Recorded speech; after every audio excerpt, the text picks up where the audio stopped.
नमस्कार साथियों हम लोग 4-5 दोस्त एक जगह बैठे हुए थे और कुछ टॉपिक पर चर्चा कर रहे थे। और चर्चा करते करते एक व्यक्ति मुस्कुराते हुए कहता है कि ज्ञान देना बहुत आसान है।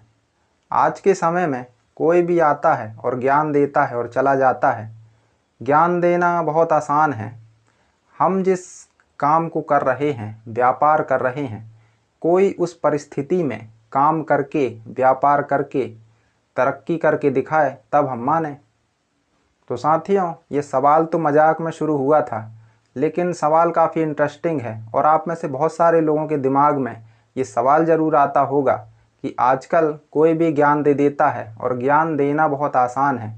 हम जिस परिस्थिति में काम कर रहे हैं, व्यापार कर रहे हैं, कोई उस परिस्थिति में काम करके, तरक्की करके दिखाए तब हम माने।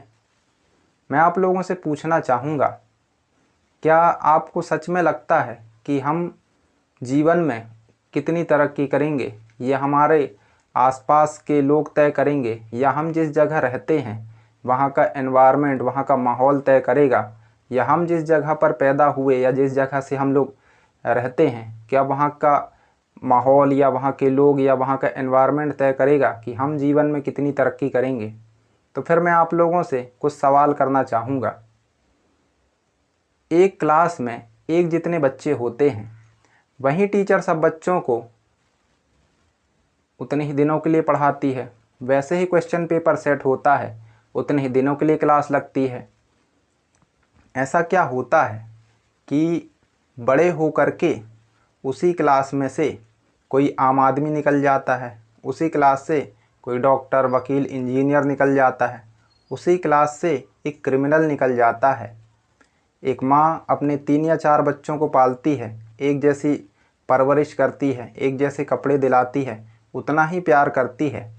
ऐसा क्या होता है कि बड़े होकर के एक बच्चा माता पिता के लिए गर्व का कारण बनता है, एक बच्चा माता पिता के लिए शर्म का कारण बनता है, कोई एक बच्चा औसत रह जाता है, कोई एक बच्चे के लिए माता पिता हमेशा परेशान रहते हैं। यदि परिस्थितियां ही जिम्मेदार होती तो फिर उन सारे बच्चों को एक जैसा होना चाहिए। लेकिन यहाँ पर सिर्फ परिस्थितियाँ ये तय नहीं करती कि हम जीवन में कितनी तरक्की करेंगे। हमारे अंदर का सेंसर ये तय करता है कि सामान्य परिस्थितियों में हम कितनी तरक्की करेंगे। आज आप जो कुछ भी हो, मैं जो कुछ भी हूँ, सिर्फ़ और सिर्फ अपनी चॉइसेस, अपने निर्णय की वजह से हैं। तो आप में से बहुत से लोग कहेंगे, हम जहाँ व्यापार करते हैं, काम करते हैं, हमारे यहाँ तो टैलेंटेड मैन पावर नहीं मिलता, हमारे यहाँ तो टेक्नोलॉजी की कमी है, हमारे यहाँ तो बेसिक सुविधाएं नहीं हैं, हमारे यहाँ तो ट्रांसपोर्ट की सुविधा नहीं है, हमारे यहाँ तो प्रोडक्ट आसानी से मिलता नहीं है। तो मैं आपसे, या आप जहाँ जॉब करते हो वहाँ पर आपको बेसिक सुविधाएं नहीं मिलती, तो मैं आपसे पूछना चाहूँगा, आप मेरे को ये बताइए कि यदि ये सारी दिक्कतें आपके आसपास हैं तो आपने शहर क्यों नहीं छोड़ा? यदि आपको लगता था कि जिस प्रोडक्ट में आप डील कर रहे हो वो प्रोडक्ट फ्यूचर में नहीं चलेगा तो आपने प्रोडक्ट क्यों नहीं चेंज किया? यदि आपको लगता था कि आपका स्टाफ आपको ग्रोथ नहीं दिला सकता, आपको उस रिजल्ट तक नहीं लेके जा सकता, तो आपने स्टाफ क्यों नहीं चेंज किया? यदि आपको लगता था कि जो जॉब आप कर रहे हो वहाँ आपको बेसिक सुविधाएं नहीं मिलती, तो आपने जॉब क्यों नहीं चेंज किया? किसके पास था ये निर्णय? सारे निर्णय हर वक्त आपके पास थे।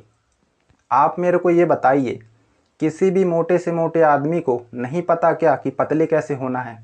आप किसी भी मोटे से मोटे आदमी से पूछिएगा, वो बताएगा खाने पर कंट्रोल करिए, एक्सरसाइज करिए, कसरत करिए। फिर वो पतला क्यों नहीं होता?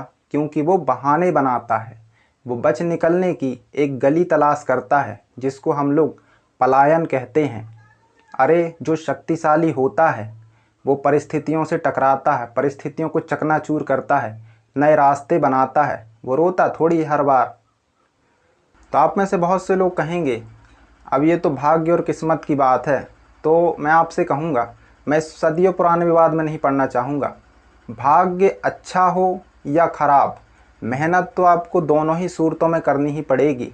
और यदि आपका भाग्य बहुत अच्छा हुआ तो आपको डबल सफलता मिलेगी। तो मेहनत तो आपको करना ही पड़ेगा। तो यदि आप अपनी मदद खुद नहीं कर सकते तो फिर आपकी मदद के लिए कोई नहीं आएगा।